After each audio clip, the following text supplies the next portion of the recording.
I read Sally Franklin's testimony in Donald Trump's New York criminal trial so that you don't have to. Sally Franklin is a senior vice president and executive managing editor for the Random House Publishing Group. She's basically here to read excerpts from Donald Trump's books. But before she does that, the prosecution establishes that the people whose names appear as the author of books, those people, they write the books, or if someone else writes the books for them, they approve all of those words. And the same goes for like the covers of the books, the titles of the books, etc.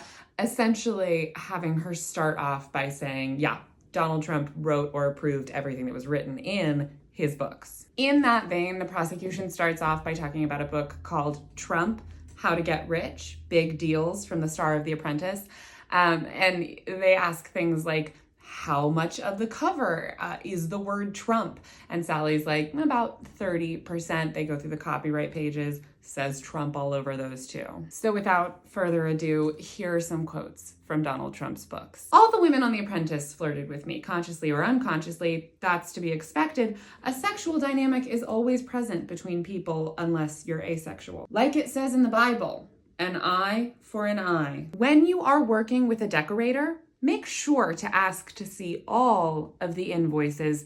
Decorators are by nature honest people, but you should be double checking regardless. As I said before, I always sign my checks, so I know where my money's going. Always look at the numbers yourself. If things turn grim, you're the one left holding the checkbook. Here's something about God that every billionaire knows. He's in the details, and you need to be too.